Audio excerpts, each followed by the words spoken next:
जय हिंद दोस्तों, स्वागत है एक बार फिर से आपके अपने YouTube चैनल स्टडी प्लेटफॉर्म में। दोस्तों आज की इस वीडियो में हम लोग लूसेंट और कड़ान की जीव विज्ञान से रिलेटेड 400 मोस्ट इंपॉर्टेंट MCQ को डिस्कस करने वाले हैं। तो अगर आप किसी भी गवर्नमेंट एग्जाम्स या अदर्स एग्जाम्स की तैयारी करते हो तो यह वीडियो आपके लिए काफ़ी हेल्पफुल रहने वाला है। ये जो है दोस्तों हमारा पार्ट 1 है। तो जिन लोगों ने अभी तक हमारे चैनल को सब्सक्राइब नहीं किया है तो सब्सक्राइब कर ले, बेल आइकन को प्रेस कर ले ताकि नई वीडियो की नोटिफिकेशन आपको सबसे पहले मिल सके। साथ ही साथ वीडियो पसंद आए तो प्लीज़ इस वीडियो को ज़्यादा से ज़्यादा लाइक करें और अपने दोस्तों के साथ इसे शेयर करें। तो चलिए दोस्तों आज के फर्स्ट क्वेश्चन के साथ इस डिस्कशन को स्टार्ट करते हैं। फर्स्ट हमारा क्वेश्चन है दोस्तों, जीव विज्ञान शब्द का सर्वप्रथम प्रयोग किनके द्वारा किया गया था? तो जीव विज्ञान शब्द का सर्वप्रथम प्रयोग लैमार्क और ट्रेविरेनस के द्वारा किया गया था। और यह कब किया गया था? तो 1801 ईस्वी में इनके द्वारा किया गया था। लैमार्क कहाँ के रहने वाले थे? तो ये सवाल भी आपको याद रखना है। लैमार्क फ्रांस के रहने वाले थे। और ट्रेविरेनस कहाँ के रहने वाले थे? तो ट्रेविरेनस जर्मनी के रहने वाले थे। लैमार्क से रिलेटेड एक बुक भी पूछा जाता है। इन्होंने कौन सा बुक लिखा था जैव विकास के क्रम में? तो याद रखना है फिलोसफिक जूलॉजिक बुक जो है वह लैमार्क के द्वारा लिखा गया था। तो इम्पॉर्टेंट बुक है, आपको ध्यान में रखना है।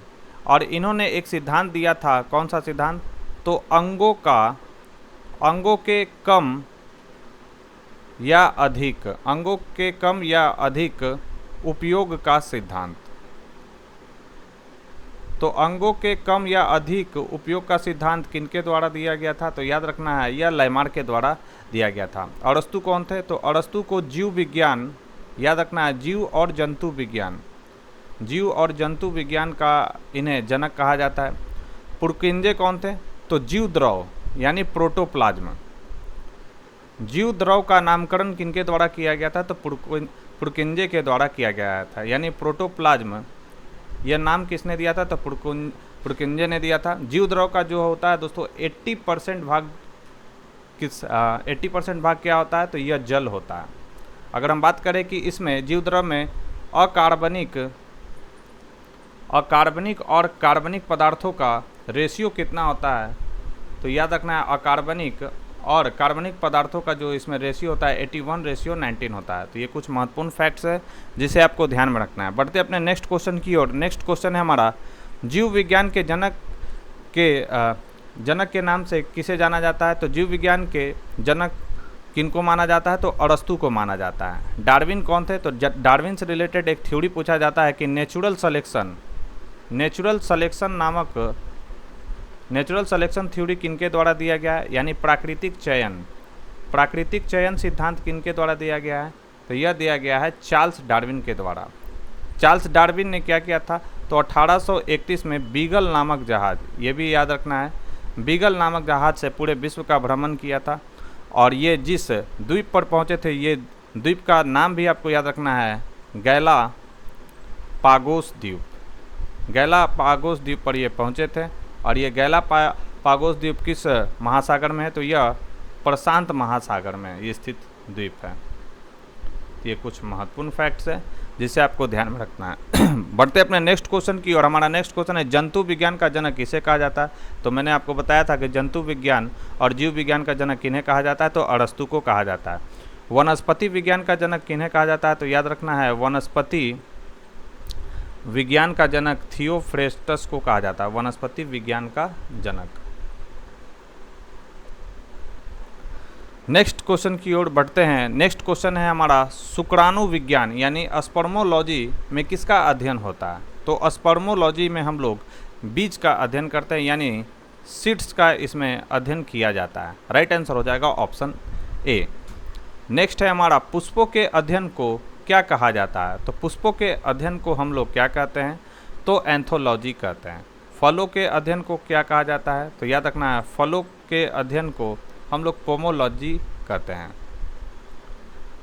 एग्रोस्टोलॉजी में हम लोग क्या करते हैं? तो घासों का अध्ययन इसमें करते हैं, घासों का अध्ययन। एपीकल्चर में हम लोग क्या करते हैं? तो मधुमक्खी पालन करना हम लोग सीखते हैं। तो याद रखना है मधुमक्खी पालन से संबंधित है ये एपीकल्चर। नेक्स्ट क्वेश्चन की ओर हम लोग बढ़ते हैं। हमारा नेक्स्ट क्वेश्चन है, जीवाश्म वनस्पति विज्ञान में किसका अध्ययन, यहाँ का छूट गया, किसका अध्ययन किया जाता है? तो जीवाश्म यानी फॉसिल वेजिटेशन में हम लोग जीवाश्मों का अध्ययन करते हैं। राइट आंसर हो जाएगा ऑप्शन ए। नेक्स्ट है प्लांट कल्चर से संबंधित विज्ञान शाखा को क्या कहा जाता है? तो इसे कहा जाता है क्या? हॉर्टिकल्चर। फ्लोरिकल्चर क्या है? तो फूलों की खेती से संबंधित है, याद रखना है। फ्लोरिकल्चर जो है फूलों की खेती से संबंधित है। एग्रीकल्चर क्या है? तो ये कृषि है। ओलेरीकल्चर क्या है? तो याद रखना है यह शाकीय विज्ञान है, शाकीय विज्ञान है। यानी इसमें हम लोग सब्जियों को उगाने से संबंधित सीखते हैं कि कैसे सब्जियों का उत्पादन बढ़ाया जाए, उसका विपणन कैसे किया जाए। ये हम किस में करते हैं? तो ये ओलेरीकल्चर में हम लोग करते हैं। बढ़ते अपने नेक्स्ट क्वेश्चन की ओर। हमारा नेक्स्ट क्वेश्चन है फलों के अध्ययन को क्या कहा जाता है? तो अभी मैंने आपको बताया था फलों के अध्ययन को क्या कहा जाता है? तो पोमोलॉजी कहा जाता है। पुष्पों के अध्ययन को क्या कहा जाता है? तो पुष्पों के अध्ययन को हम लोग एंथोलॉजी कहते हैं। डेंड्रोलॉजी में हम लोग क्या करते हैं? तो वृक्षों और झाड़ियों का अध्ययन इसमें हम लोग करते हैं। वृक्षों और झाड़ियों का अध्ययन इसमें किया जाता है, झाड़ियों का अध्ययन। और एग्रेस्टोलॉजी में हम लोग क्या करते हैं? तो इसमें हम लोग घासों का अध्ययन करते हैं, घासों का अध्ययन। नेक्स्ट क्वेश्चन की ओर हम लोग बढ़ते हैं। एग्रोस्टोलॉजी में किसका अध्ययन होता है? तो एग्रोस्टोलॉजी में हम लोग किसका अध्ययन करते हैं? तो घासों का अध्ययन करते हैं। राइट आंसर हो जाएगा ऑप्शन डी। नेक्स्ट क्वेश्चन है हमारा वनस्पति विज्ञान का जनक किसे कहा जाता है? तो मैंने बताया था वनस्पति विज्ञान का जनक किसे कहा जाता है? तो थियोफ्रेस्टस को वनस्पति विज्ञान का जनक कहा जाता है। द्विनाम पद्धति किसने दिया था? तो याद रखना है द्विनाम पद्धति के जनक कौन थे? तो कैरोलस लिनियस थे द्विनाम पद्धति के जनक। और इनसे रिलेटेड एक बुक भी पूछा जाता है कि सिस्टेमा नेचुरी किनके द्वारा लिखा गया है? तो सिस्टेमा जो नेचुरी है वो किनके द्वारा लिखा गया है? तो कैरोलस लिनियस के द्वारा लिखा गया है। तो ये इंपॉर्टेंट है जिसे आपको ध्यान में रखना है। बढ़ते हैं अपने नेक्स्ट क्वेश्चन की और हमारा नेक्स्ट क्वेश्चन है जीवाणु की खोज किसने की? तो जीवाणु का खोज किनके द्वारा किया गया था? तो एंटोनियो ल्यूवेनहॉक के द्वारा इसकी खोज किया गया था, यानी जीवाणु का खोज किया गया था। और जीवाणु का नामकरण किसके द्वारा दिया गया था? तो याद रखना है इसका नामकरण किसके द्वारा किया गया था? तो एहरेनबर्ग के द्वारा इसका नामकरण किया गया था। तो ये इंपॉर्टेंट फैक्ट्स है जिसे आपको ध्यान में रखना है। नेक्स्ट क्वेश्चन की ओर हम लोग बढ़ते हैं। हमारा नेक्स्ट क्वेश्चन है जिन पौधों पर बीज लगते हैं किंतु पुष्प नहीं लगते हैं उन्हें क्या कहा जाता है? तो याद रखना है कि जिन पौधों पर बीज लगते हैं किंतु पुष्प नहीं लगते हैं उन्हें हम लोग अनावृति बीज कहते हैं। इंग्लिश में इसको बोला जाता है क्या? तो इंग्लिश में इसको बोला जाता है जिम्नोस्पर्म।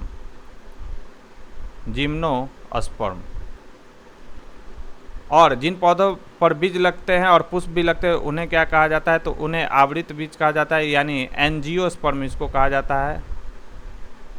और ये जो एंजियोस्पर्म और जिम्नोस्पर्म है ये किस पौधे के अंतर्गत आते हैं? तो ये पुष्पोभिद पौधे के अंतर्गत आते हैं, यानी फेनोरोगेमी प्लांट है ये सब, ठीक है। और अगर बात करें टेरिडोफाइटा, ब्रायोफाइटा और एक और होता है थैलोफाइटस, ये किस पौधे के अंतर्गत आते हैं? तो याद रखना है ये जो आते हैं अपुष्पोभिद के अंतर्गत आते हैं। इसे क्या कहा जाता है? तो इसको कहा जाता है क्रिप्टोगेमस भी कहा जाता है इसको। तो क्रिप्टोगेमस के अंतर्गत कौन कौन से आते हैं? तो थैलोफाइटा, ब्रायोफाइटा और टेरिडोफाइटा। थैलोफाइटा जो है वनस्पति जगत का सबसे बड़ा समूह है। तो ये क्या है? तो सबसे बड़ा समूह है यह। ब्रायोफाइटा क्या है? तो वनस्पति जगत का इसे एम्फीबिया कहा जाता है। एम्फीबिया मतलब वनस्पति जगत का इसे उभयचर कहा जाता है। और ये सभी के सभी महत्वपूर्ण फैक्ट्स है जिसे आपको ध्यान में रखना है। बढ़ते अपने नेक्स्ट क्वेश्चन की ओर। अच्छा, एक सवाल और है कि वनस्पति विज्ञान को किसने बांटा था, वर्गीकृत किया था? तो इनका नाम भी याद रखना है। इनका नाम है एकलर। एकलर के द्वारा यह वर्गीकरण किया गया था। नेक्स्ट क्वेश्चन की ओर बढ़ते हैं हम लोग। निम्नलिखित में से कौन सा रोग बैक्टीरिया से होता है? तो बैक्टीरिया से होने वाला रोग कौन सा है? तो यह है तपेदिक यानी टीबी। ट्यूबरकुलोसिस जो होता है वो बैक्टीरिया से होने वाला रोग है, जबकि पीलिया, मम्स, चिकन पॉक्स ये किससे होता है? तो यह विषाणु से होने वाला रोग है, यानी वायरस से होने वाला यह डिजीज है। और ये तपेदिक रोग किस जीवाणु से होता है? तो याद रखना है माइकोबैक्टीरियम। किसके कारण होता है? माइकोबैक्टीरियम नामक जीवाणु के कारण तपेदिक रोग होता है। राइट आंसर हो जाएगा ऑप्शन डी। नेक्स्ट क्वेश्चन की ओर हम लोग चलते हैं। नेक्स्ट है टीबी उत्पन्न करने वाला जीवाणु कौन सा है? तो अभी मैंने आपको बताया था, यहाँ मिक्रो नहीं होगा, माइक्रोबैक्टीरियम जो होता है जीवाणु से, उससे तपेदिक नामक रोग होता है। तो राइट आंसर हो जाएगा ऑप्शन बी। डिप्लोकोकस बैक्टीरिया से कौन सा बीमारी होता है? तो ये होता है निमोनिया। निमोनिया जो होता है वह किसके कारण होता है? तो डिप्लोकोकस नामक बैक्टीरिया से होता है। साल्मोनेला नामक जीवाणु से क्या होता है? तो इससे होता है टाइफाइड। टाइफाइड नामक जो रोग है वह किसके कारण होता है? तो साल्मोनेला नामक बैक्टीरिया के कारण होता है। स्ट्रेप्टोमाइसिस का उपयोग हम ये जो जीवाणु है स्ट्रेप्टोमाइसिस, इसका उपयोग हम लोग किस में करते हैं? तो एंटीबायोटिक बनाने में करते हैं। याद रखना है, एंटीबायोटिक बनाने में हम लोग इसका उपयोग करते हैं स्ट्रेप्टोमाइसिस नामक बैक्टीरिया का। और ये सभी के सभी महत्वपूर्ण फैक्ट्स है जिसे आपको ध्यान में रखना है। नेक्स्ट है दूध के दही के रूप में जमने का कारण क्या है? तो यह लैक्टोबैसिलस नामक जीवाणु है, जिसके कारण दूध जो है दही के रूप में कन्वर्ट हो जाता है। राइट आंसर हो जाएगा ऑप्शन डी। नेक्स्ट क्वेश्चन की ओर हम लोग चलते हैं। हमारा नेक्स्ट क्वेश्चन है सर्वप्रथम विषाणु की खोज किनके द्वारा किया गया था? तो सर्वप्रथम विषाणु की खोज इवानोव्स्की के द्वारा किया गया था। विषाणु कौन होते हैं? तो ये सजीव, याद रखना है, सजीव और निर्जीव, सजीव और निर्जीव की बीच की कड़ी इन्हें कहा जाता है विषाणु को। तो याद रखना है सजीव और निर्जीव की बीच की कड़ी कौन होता है? तो वह होता है वायरस यानी विषाणु। राइट आंसर हो जाएगा इसका इवानोव्स्की, जिन्होंने वायरस की खोज की थी। नेक्स्ट क्वेश्चन है HIV रोग होने वाला रोग कौन सा है? HIV द्वारा होने वाला रोग कौन सा है? तो HIV से कौन सा रोग होता है? तो एड्स होता है। राइट आंसर हो जाएगा ऑप्शन सी। नेक्स्ट है एड्स होने का क्या कारण है? तो एड्स होने का कारण क्या है? तो वायरस है। और एड्स का फुल फॉर्म भी पूछा जाता है, तो याद रखना है एक्वायर्ड एमिनो डेफिशिएंसी सिंड्रोम, ये एड्स का क्या होता है? फुल फॉर्म होता है। नेक्स्ट क्वेश्चन की ओर हम लोग चलते हैं। इबोला क्या है? तो इबोला क्या है? तो एक प्रकार का यह क्या है? वायरस है। प्रोटोजेवा से कौन सा रोग होता है? तो याद रखना है मलेरिया, मलेरिया पायरिया नामक ये सब जो रोग होता है वो प्रोटोजोवा से होता है। कवक से होने वाला रोग कौन कौन सा है? तो एथलीट फुट, दाद खाज, गंजापन, ये सब कवक से होने वाला रोग है। बैक्टीरिया से भी आप लोगों ने देखा था टीबी किससे होता है? बैक्टीरिया से होता है। वायरस से चिकन पॉक्स, मम्स, ये सब जो होता है ये किससे होता है? वायरस से होता है। बढ़ते अपने नेक्स्ट क्वेश्चन की ओर। नेक्स्ट क्वेश्चन है हमारा शैवाल विज्ञान किसका अध्ययन करता है? तो शैवाल विज्ञान में हम लोग किसका अध्ययन करते हैं? तो शैवालों का अध्ययन करते हैं। और शैवालों से संबंधित एक विज्ञान और भी याद रखना है फाइकोलॉजी। फाइकोलॉजी में भी हम लोग क्या करते हैं? शैवालों का यानी एल्गी का अध्ययन करते हैं। कवक का अध्ययन क्या कहलाता है? तो याद रखना है कवक का अध्ययन कहलाता है माइकोलॉजी। माइकोलॉजी क्या होता है? कवक का अध्ययन इसमें करते हैं। लाइकेन क्या होता है? तो याद रखना है लाइकेन जो होता है शैवाल और कवक के बीच की कड़ी बीच का कड़ी होता है कौन? लाइकेन। याद रखना है शैवाल और कवक के बीच के कड़ी को क्या कहा जाता है? यह लाइकेन कहा जाता है। शैवाल कैसा होता है? तो शैवाल के बारे में याद रखना है यह स्वपोषी होता है। इसमें पर्णहरित पाया जाता है, यानी इसमें क्लोरोफिल पाया जाता है। और ये कवक क्या होता है? तो कवक जो होता है परपोषी होता है और इसमें जो है पर्णहरित नहीं पाया जाता है। पर्णहरित इसमें नहीं पाया जाता और इसमें पाया जाता है, यानी शैवाल अपना भोजन स्वयं बनाते हैं। तो ये कुछ महत्वपूर्ण फैक्ट्स है जिसे आपको ध्यान में रखना है। नेक्स्ट क्वेश्चन की ओर चलते हैं। नेक्स्ट हमारा क्वेश्चन है नवजात शिशुओं में हड्डियों की संख्या लगभग कितनी होती है? तो नवजात शिशुओं में हड्डियों की संख्या लगभग 300 होती है। वयस्क होने पर यह कितना हो जाता है? तो 206। राइट आंसर हो जाएगा इस क्वेश्चन का ऑप्शन सी। नेक्स्ट है मनुष्य की खोपड़ी में कितनी अस्थियां होती हैं? तो मनुष्य की खोपड़ी में 29 अस्थियां होती हैं। चेहरे पर कितनी अस्थियां होती है? ये सवाल भी याद रखना है। चेहरे पर कितनी हड्डियां होती है? तो 14। 8 हड्डियां जो होती है वो सुरक्षित रखती है हमारे कपाल को, याद रखना है। 8 हड्डियां क्या करती हैं? हमारे कपाल को सुरक्षित रखती है। हॉयर्ड नामक एक हड्डी पाया जाता है खोपड़ी में। और याद रखना है कान की हड्डी कितनी होती? तो 6 होती है। कौन कौन सी? तो मैलियस, इनकस और स्टेपस। ठीक है। और ये जो स्टेपस होता है वो शरीर की सबसे छोटी हड्डी होती है। मैलियस की संख्या होता है 2, इनकस का भी होता है 2 और स्टेपस का भी होता है 2। तो अगर आप यहाँ से काउंट करेंगे तो ये कितना आ जाएगा? 29। तो इस क्वेश्चन का राइट आंसर क्या हो जाएगा? तो ऑप्शन बी इसका राइट आंसर हो जाएगा। नेक्स्ट है निम्नलिखित में से कौन मानव के पैर की हड्डी नहीं है? तो स्टेपीज जो होता है वो कान की हड्डी है, मानव पैर की हड्डी नहीं है। जबकि टार्सल, फीमर और टिबिया ये जो है पैर की हड्डी है। टार्सल की संख्या कितना होता है? 14। फीमर कितना होता है? 2। टिबिया कितना होता है? 4। तो ये इंपॉर्टेंट फैक्ट्स है जिसे आपको ध्यान में रखना है। नेक्स्ट क्वेश्चन की ओर हम लोग बढ़ते हैं। नेक्स्ट हमारा क्वेश्चन है मानव शरीर के किस अंग की हड्डी सबसे बड़ी होती है? तो जांघ की जो फीमर हड्डी होती है वो सबसे बड़ी होती है। राइट आंसर हो जाएगा ऑप्शन सी। नेक्स्ट है दांतों तथा हड्डियों में कौन सा तत्व या कौन से तत्व पाए जाते हैं? तो कैल्शियम फास्फोरस पाया जाता है दांत तथा हड्डियों में। राइट आंसर हो जाएगा ऑप्शन डी। नेक्स्ट क्वेश्चन की अगर हम बात करें तो नेक्स्ट क्वेश्चन है हमारा मनुष्य के शरीर में पसलियों यानी रिब्स के कितने जोड़े होते हैं? तो टोटल रिब्स कितना पाया जाता है? तो 24। तो जोड़ा कितना हो गया? तो 12। राइट आंसर हो जाएगा ऑप्शन सी। चेहरे पर कितना हड्डी होता है? तो याद रखना है चेहरे पर हड्डियों की संख्या 14 होती है। नेक्स्ट है टिबिया नामक हड्डी किसमें पाई जाती है? तो टिबिया नामक जो हड्डी है वो कहाँ पर पाया जाता है? तो टांग में पाया जाता है। खोपड़ी में अस्थियों की संख्या यानी हड्डियों की संख्या कितना होता है? तो 29 होता है, ध्यान में रखना है। नेक्स्ट है ओल्ड एज यानी वृद्धावस्था में मनुष्य की हड्डियाँ क्यों कमज़ोर हो जाती है? तो वृद्धावस्था में मनुष्य की हड्डियाँ क्यों कमज़ोर हो जाता है? तो कैल्शियम की कमी के कारण जो होता है वृद्धावस्था में मनुष्य की हड्डियाँ कमज़ोर हो जाती है। राइट आंसर हो जाएगा ऑप्शन डी। नेक्स्ट है मनुष्य की सबसे मजबूत हड्डी कौन सी है? तो मनुष्य की सबसे जो मजबूत हड्डी है वो कौन सी है? तो वह जबड़े की हड्डी है। राइट आंसर हो जाएगा ऑप्शन सी। नेक्स्ट है मनुष्य के जीवन काल में कितने दांत 2 बार विकसित होते हैं? तो याद रखना इंपॉर्टेंट सवाल है कि मनुष्य के जीवन काल में 20 जो दांत होते हैं वो 2 बार विकसित होते हैं। अगर हम ये पूछें सवाल आपसे कि मनुष्य के जीवन काल में कुल कितने दांत जमते हैं? तो याद रखना है कुल कितने दांत जमते हैं?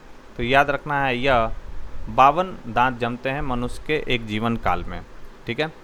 जिसमें से 12 क्या होते हैं? 12 अस्थाई दांत होते हैं, परमानेंट टीथ होता है। और 20 जो होता है क्या होता है? यह अस्थाई होता है। 12 अस्थाई और 20 अस्थाई। और यही जो दांत होता है इसे हम लोग बचपन में मिल्क टीथ के नाम से जानते हैं, यानी दूध का दांत के नाम से हम लोग जानते हैं। और ये जब गिरता है तो फिर से पुनः क्या होता है? 20 दांत जमता है। तो टोटल कितना हो गया? 20 और 20 40 और 12 ये कितना हो गया? 52। तो याद रखना है मनुष्य के जीवन काल में कुल दांतों की संख्या कितनी होती है? तो 52, जिसमें से 12 स्थायी दांत होते हैं और 20 अस्थायी दांत होते हैं। नेक्स्ट है मनुष्य के पाचन क्रिया कहाँ से प्रारंभ होती है? तो याद रखना है मनुष्य का पाचन क्रिया मुख से प्रारंभ होता है। राइट आंसर हो जाएगा ऑप्शन सी। और ख़त्म कहाँ पर होता है? तो याद रखना है एनस में, यानी जिसे आप लोग गुदा कहते हैं वहाँ पर ये ख़त्म हो जाता है। जितना भी शरीर से वेस्टेज होता है वो उसके थ्रू बाहर निकल जाता है। नेक्स्ट है लार में कौन सा एंजाइम पाया जाता है? तो याद रखना है लार में टाइलिन नामक एंजाइम पाया जाता है। टाइलिन का क्या काम है? तो टाइलिन याद रखना है टाइलिन क्या करता है? स्टार्च को यानी मंड को क्या करता है? मंड को ये तोड़ देता है माल्टेज में। मंड को तोड़कर यह किस में कन्वर्ट कर देता है? माल्टेज में कन्वर्ट कर देता है। रेनिन का क्या काम है? तो दूध में एक प्रोटीन घुला हुआ रहता है, याद रखना है दूध में जो प्रोटीन घुला रहता है उसका नाम है केसिनोजेन। कैसिनोजेन नामक प्रोटीन को यह खंडित करके किसमें तब्दील कर देता है, यानी बदल देता है। तो याद रखना है कैल्शियम पैरा कैसीनेट में, याद रखना है। दूध में घुली हुई प्रोटीन को क्या कहा जाता है, तो कैसिनोजेन कहा जाता है। और इसे तोड़ने का काम कौन करता है, रेनिन करता है। और ये तोड़ कर किसमें कन्वर्ट कर देता है, तो कैल्शियम पैरा कैसीनेट में। तो ये इंपॉर्टेंट फैक्ट है जिसे आपको ध्यान में रखना है। बढ़ते अपने नेक्स्ट क्वेश्चन की ओर। नेक्स्ट क्वेश्चन है हमारा, लाड़ किसके पाचन में सहायक होता है। तो लाड़ जो होता है स्टार्च के पाचन में सहायक होता है। राइट आंसर हो जाएगा ऑप्शन डी। नेक्स्ट है, दूध प्रोटीन को पचाने वाला एंजाइम कौन सा है। तो अभी मैंने आपको बताया कि दूध प्रोटीन को कौन पचाता है, रेनिन। ठीक है, और रेनिन कहाँ से निकलता है, तो यह जठर रस, याद रखना है। रेनिन और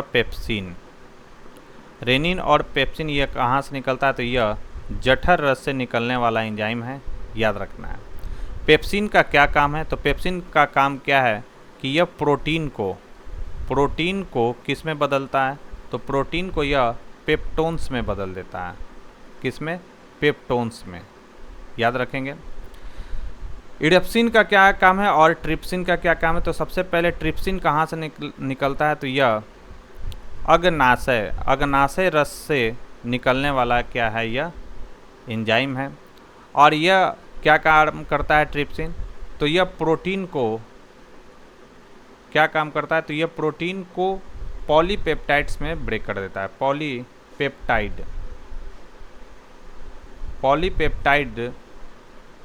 पेप्टाइड्स में ये क्या करता है, ब्रेक करता है। और यह अग्नाशय रस से निकलने वाला एंजाइम है। इडप्सिन कहाँ से निकलता है, तो यह इडप्सिन निकलता है आंतरिक रस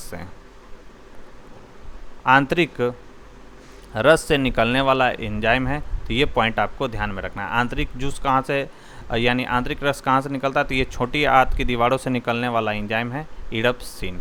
छोटी आंत की दीवारों से और कौन कौन सा एंजाइम निकलता है, तो इसके लिए आप ट्रिक याद कर सकते हैं। स्मेल, एस का अर्थ होता है सुक्रेज, एम का अर्थ होता है माल्टेज, ई का अर्थ होता है इडप्सिन, एल का अर्थ होता है लैक्टेज, और एक और एल का अर्थ होता है लाइपेज। तो याद रखना है, सुक्रेज, माल्टेज, ई का अर्थ होता है इडप्सिन,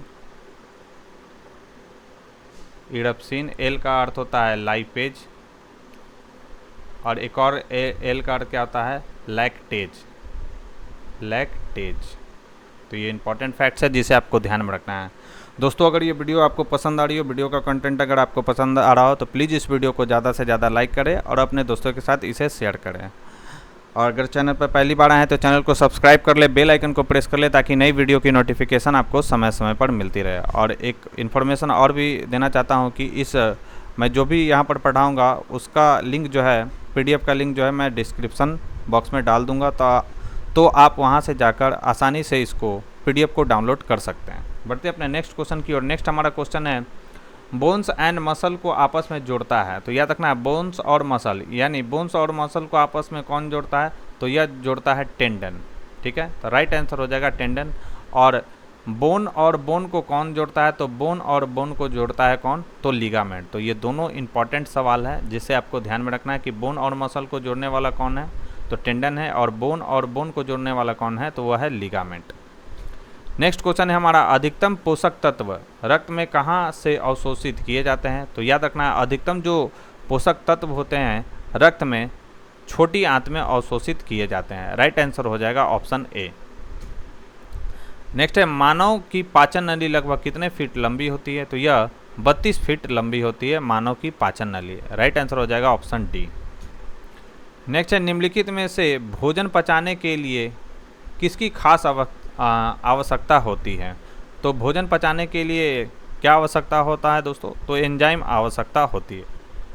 एंजाइम मूलतः क्या है, तो एंजाइम मूलतः क्या कहा होता है यह, तो एंजाइम मूलतः प्रोटीन होता है। तो ये भी फैक्ट्स आपको ध्यान में रखना है। नेक्स्ट है हमारा, रक्त लाल किसके कारण से होता है। तो सभी को मालूम होगा, हीमोग्लोबिन के कारण जो होता है रक्त लाल होता है। राइट आंसर हो जाएगा ऑप्शन सी। नेक्स्ट है, हीमोग्लोबिन में क्या होता है। तो हीमोग्लोबिन में लोहा पाया जाता है। राइट आंसर हो जाएगा ऑप्शन सी। प्रोटीन का कहाँ से आरंभ होता है? प्रोटीन का पाचन होगा यहाँ पे। प्रोटीन का पाचन कहाँ से प्रारंभ होता है? तो प्रोटीन का जो पाचन है वो कहाँ से प्रारंभ होता है? तो उदर यानी स्टोमक से इसका पाचन प्रारंभ होता है। याद कीजिए, स्टोमक में एक एंजाइम निकलता है जठर रस से, उसका नाम क्या है? तो पेप्सिन। पेप्सिन जो होता है इस प्रोटीन को किस में तब्दील कर देता है, यानी कन्वर्ट कर देता है? तो पेप्टोन्स में इसको बदल देता है प्रोटीन को। तो पूछे कि प्रोटीन का पाचन कहाँ से आरंभ होता है? तो उदर यानी स्टोमक से जो होता है प्रोटीन का पाचन आरंभ होता है। नेक्स्ट है पेप्सिन क्या है? तो पेप्सिन क्या है? यह एक एंजाइम है। जठर रस से निकलने वाला क्या है? यह एंजाइम है।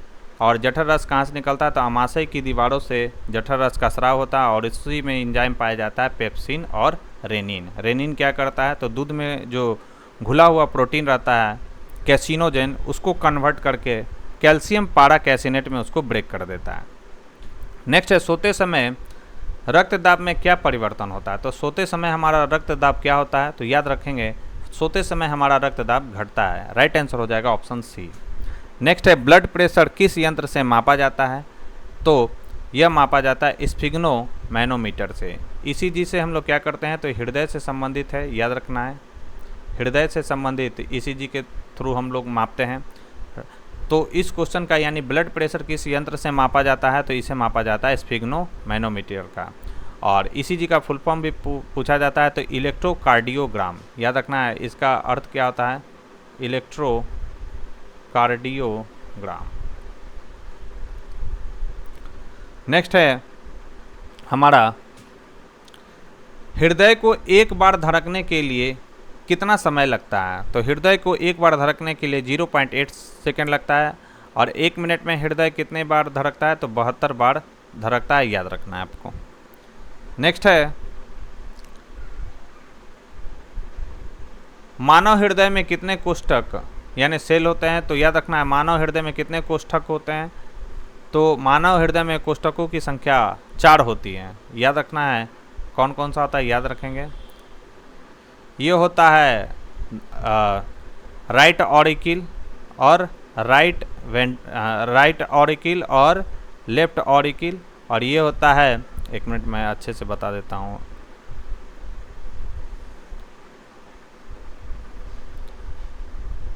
अगर इसको हृदय मान लें तो ये जो होता है 4 कोष्ठक में बटा होता है, इसको बोलते हैं राइट ऑरिकिल। और ये होता है लेफ्ट ऑरिकिल। ये होता है राइट वेंट्रिकिल और ये होता है लेफ्ट वेंट्रिकिल। करने का सेंस क्या है? ऑरिकिल को क्या बोलते हैं? तो दायां निलय और बायां निलय।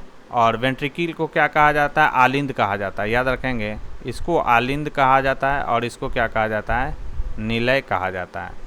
तो हृदय में 4 कोष्ठक होते हैं, दायां निलय और बायां निलय, और दायां आलिंद और बायां आलिंद। तो इस क्वेश्चन का राइट आंसर क्या हो जाएगा? तो ऑप्शन सी। नेक्स्ट है रक्त में कौन सी धातु पाई जाती है? तो रक्त में लौह धातु पाई जाती है। राइट आंसर हो जाएगा ऑप्शन ए।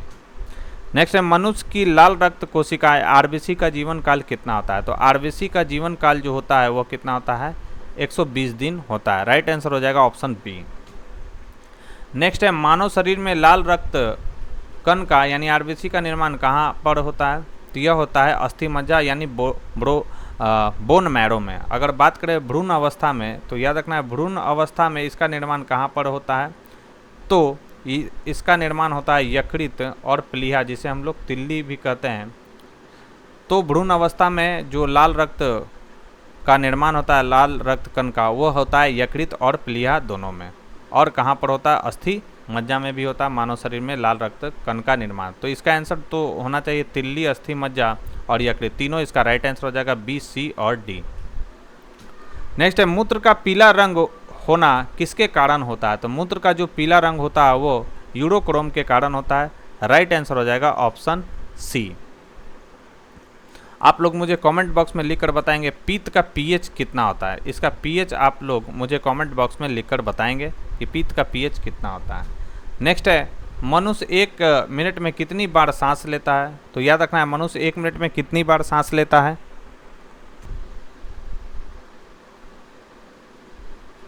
तो तो याद रखना मनुष्य 1 मिनट में कितनी बार सांस लेता है, तो 1 मिनट में मनुष्य 16 से 18 बार सांस लेता है। राइट आंसर हो जाएगा ऑप्शन बी। नेक्स्ट हमारा क्वेश्चन है हमारी छोड़ी हुई सांस में CO2 की मात्रा लगभग कितनी होती है। तो याद रखना हमारी छोड़ी हुई सांस में CO2 की मात्रा लगभग 4% होती है। अब यहाँ इंपॉर्टेंट फैक्ट्स डिस्कस करते हैं। जब हम सांस अंदर लेते हैं, ठीक है, तो 3 चीज़ें आपको याद रखना है, नाइट्रोजन के बारे में, ऑक्सीजन और CO2 के बारे में।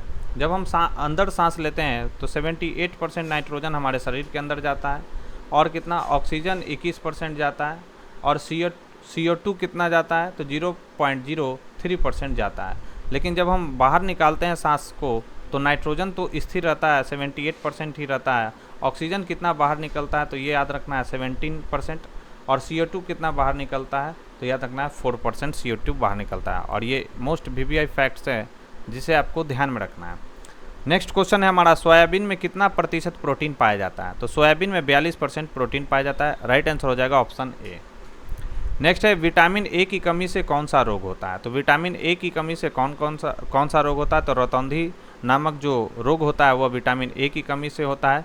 और विटामिन ए को क्या कहा जाता है, तो याद रखना है विटामिन ए को हम लोग रेटिनॉल कहते हैं। क्या? रेटिनॉल।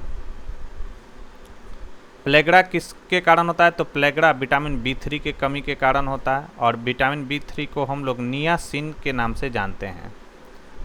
बेड़ी बेड़ी किसके कारण होता है, तो विटामिन B1 की कमी से बेड़ी बेड़ी नामक रोग होता है, और विटामिन B1 को हम लोग किस नाम से जानते हैं, तो इसे हम लोग थायमिन के नाम से जानते हैं। रिकेट जो होता है वह विटामिन D की कमी के कारण होता है, और विटामिन D को हम लोग कैल्सीफेरॉल के नाम से जानते हैं। ठीक है, तो ये कुछ महत्वपूर्ण फैक्ट्स है जिसे आपको ध्यान में रखना है। नेक्स्ट क्वेश्चन है हमारा शाकाहारी लोग किससे अधिक प्रोटीन पाते हैं। तो दालों में सबसे अधिक प्रोटीन पाया जाता है। राइट आंसर हो जाएगा ऑप्शन डी। नेक्स्ट है हमारा कौन सा विटामिन प्रतिरक्षा प्रदान करता है। तो प्रतिरक्षा प्रदान करने वाला विटामिन है विटामिन ए। इसे क्या कहा जाता है, तो अभी मैंने बताया विटामिन ए को रेटिनॉल कहा जाता है। विटामिन सी को क्या कहा जाता है, तो एस्कॉर्बिक एसिड इसे कहा जाता है, याद रखना है। विटामिन के को क्या कहा जाता है, तो विटामिन के को आपको याद रखना है। विटामिन के को क्या कहते हैं हम लोग, तो विटामिन के को कहा जाता है फिलोक्विनोन।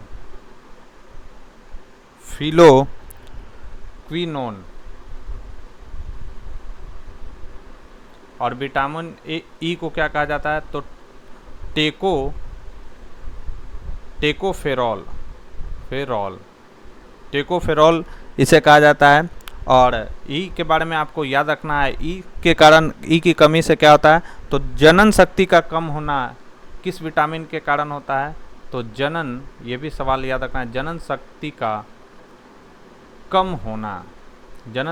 कम होना यह विटामिन ई की कमी के कारण होता है। ठीक है, राइट आंसर इसका क्या हो जाएगा, विटामिन प्रतिरक्षा प्रदान करता है विटामिन ए।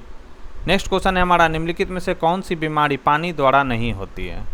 तो याद रखना है कौन सा बीमारी पानी द्वारा नहीं होता है, तो फ्लू जो होता है वो पानी से होने वाला बीमारी नहीं है, जबकि टाइफाइड, अमीबियासिस और हैजा ये पानी से होने वाला रोग है। राइट आंसर हो जाएगा ऑप्शन सी। नेक्स्ट है पीलिया किसके संक्रमण के कारण होता है। तो जब लीवर हमारा संक्रमित हो जाता है तो उससे पीलिया नामक रोग होता है। और पीलिया क्या है, पीलिया किसके कारण होता है, तो ये एक वायरस के कारण होता है। ये भी पॉइंट आपको ध्यान में रखना है। राइट आंसर हो जाएगा ऑप्शन ए।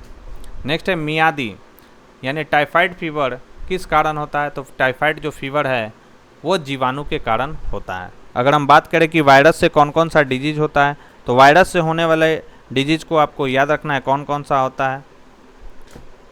तो वायरस से होने वाला डिजीज है एड्स, सभी कोई जानते होंगे, इन्फ्लुएंजा,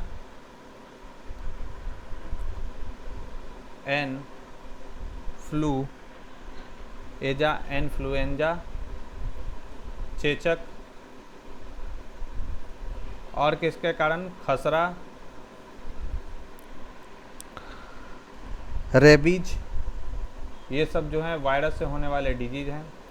ठीक है, और जीवाणु से होने वाले डिजीज कौन कौन से हैं, तो याद रखना है